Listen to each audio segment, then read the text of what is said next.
अलग ही रूप धारण किया, एक दिव्य माँ का रूप। ऐसा होते ही समुद्रों में बड़ी बड़ी हलचलें उत्पन्न हो गई, पहाड़ जोर जोर से हिलने और संपूर्ण वातावरण में अविश्वसनीयता की गूंज। जय माता दी, आप सभी का मेरे YouTube चैनल श्री शक्ति संगम पर स्वागत है। अगर अभी तक आपने मेरे चैनल को सब्सक्राइब नहीं किया है तो आप लोग सब्सक्राइब कर ले और साथ ही बेल आइकन को जरूर प्रेस कर ले, ताकि मेरे आने वाली कोई भी वीडियो हो उसकी नोटिफिकेशन तुरंत आप लोगों तक पहुंच सके। हमारे जितने भी संप्रदाय हुए हैं, चाहे वैष्णव संप्रदाय हो, शैव संप्रदाय हो, सभी अवतारवाद की भावना को समाहित करते हुए नजर आते हैं। अवतारवाद के सिद्धांत पर आधारित होकर ही वैष्णव संप्रदाय में ये कहा जाता है कि विष्णु जी के 24 अवतार हुए हैं, जिनमें से 10 अवतारों को मुख्य अवतार माना गया है। वैसे ही शैव संप्रदाय में भी भगवान शिव के अलग अलग अवतारों का वर्णन किया गया है। इसी प्रकार शाक्त संप्रदाय ने भी अवतारवाद की धारणा को अपने अंदर समाहित किया है और इसी सिद्धांत के अनुसार माँ आदिशक्ति, जिसे माँ दुर्गा भी कहा गया है, उसे 10 रूपों में दिखाया गया है। ये माँ आदिशक्ति के 10 रूप ही 10 महाविद्या के रूप में जाने जाते हैं। जिस प्रकार वैष्णव संप्रदाय के अनुसार यह धारणा है कि विष्णु जी का अवतार धर्म की स्थापना के लिए हुआ था, ठीक वैसे ही कुछ पौराणिक कथाओं के अनुसार माँ दुर्गा के इन 10 रूपों की उत्पत्ति भी, अर्थात इन 10 महाविद्याओं की उत्पत्ति भी धर्म की स्थापना के लिए हुई है। उप पुराण, महाभागवत और बृहद पुराण के अनुसार कुछ ऐसी कथाएं प्रचलित है जिनमें इन 10 महाविद्याओं की उत्पत्ति के बारे में बताया गया है। उन्हीं में से एक मुख्य प्रचलित कथा इस प्रकार है।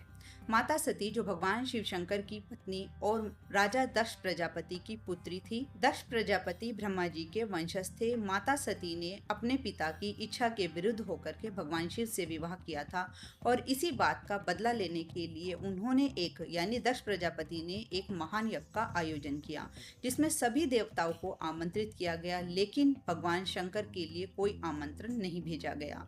जब माता सती को नारद जी के मुख से इस यज्ञ के बारे में पता लगा, तब उन्होंने भगवान शंकर से युद्ध में जाने की अनुमति मांगी। तो भगवान शंकर ने उन्हें यह बात समझाई कि किसी भी पुत्री को अपने पिता के निमंत्रण की आवश्यकता नहीं होती, लेकिन यदि आप इस यज्ञ में ना जाए तो आपके लिए बेहतर होगा। भगवान शंकर की इस बात को सुनकर माता सती उग्र रूप में आ गई। उन्हें ऐसा प्रतीत हुआ कि भगवान शंकर उनके साथ एक अज्ञानी महिला की तरह व्यवहार कर रहे हैं, ना कि ब्रह्मांड की एक माँ की भांति।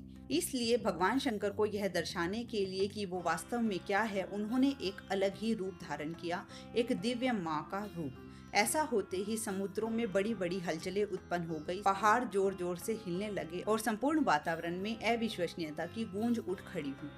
यह सब देखकर भगवान शंकर सन्न रह गए और स्थिति को देखकर वहां से जाने का प्रयास करने लगे, लेकिन भगवान शंकर वहां से जा नहीं सके, क्योंकि उनका मार्ग दिव्य माता के द्वारा अवरुद्ध किया जा चुका था। वो दिव्य माँ, जिसके 10 रूपों ने 10 दिशाओं में अपना आधिपत्य स्थापित कर लिया था, जिसे असीमित शक्तियों के दाता भगवान शंकर भी लांघने में असमर्थ थे।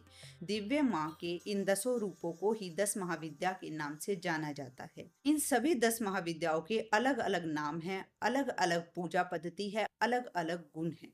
माँ के इन दिव्य रूपों के बारे में गुह्यति गुह्य तंत्र में भी प्रमाण मिलते हैं। गुह्यति गुह्य तंत्र के प्रत्येक श्लोक में 10 महाविद्या के प्रत्येक रूप को विष्णु जी के 10 अवतारों के समकक्ष बताया गया है। इसी प्रकार टोडल तंत्र में भी माँ के इन 10 रूपों को विष्णु जी के समकक्ष बताया गया है, लेकिन अंतर यह है कि गुह्य तंत्र में जो समकक्षता बताई गई है वो टोडल तंत्र में भिन्न रूप में है। ये 10 महाविद्या, जिनके नाम अलग अलग, जिनके गुण अलग अलग, जिनके कार्य अलग अलग है, वो इस प्रकार है। पहला स्थान माँ काली को प्राप्त है, दूसरा स्थान माँ तारा देवी को प्राप्त है, तीसरा स्थान माँ षोडशी, जिन्हें त्रिपुर सुंदरी के नाम से भी जाना जाता है, चौथा स्थान माँ भुवनेश्वरी, जो ब्रह्मांड की देवी राजराजेश्वरी के नाम से भी प्रसिद्ध है, पांचवा स्थान माँ त्रिपुर भैरवी को दिया गया है, छठा स्थान माँ छिन्नमस्ता को दिया गया है, जिनके अपने ही हाथ में अपना कटा हुआ सिर जो है दिखाई देता है, सातवां स्थान माँ धूमावती को दिया गया है, जिनको माँ विधवा के नाम से भी जाना जाता है, आठवां स्थान माँ बगलामुखी को दिया गया है, जिन्हें पीताम्बरी देवी के नाम से भी जाना जाता है, नौवां स्थान माँ मातंगी को समर्पित है और 10वां स्थान माँ कमला, जिन्हें लक्ष्मी जी के तांत्रिक स्वरूप के रूप में भी देखा जाता है। तो आप सभी समझ गए होंगे कि किस तरह से इन 10 महाविद्याओं की उत्पत्ति हुई है। ये सिर्फ कथाओं में ही प्रचलित नहीं है, बल्कि इसके पीछे एक गूढ़ अध्यात्म भी छिपा हुआ है। कहा जाता है कि शैव संप्रदाय और शाक्त संप्रदाय दोनों एक दूसरे से जुड़े हुए हैं और यह सिद्ध करते हैं कि जो महिलाएं हैं वो पुरुषों से किसी भी तरीके से कम नहीं है।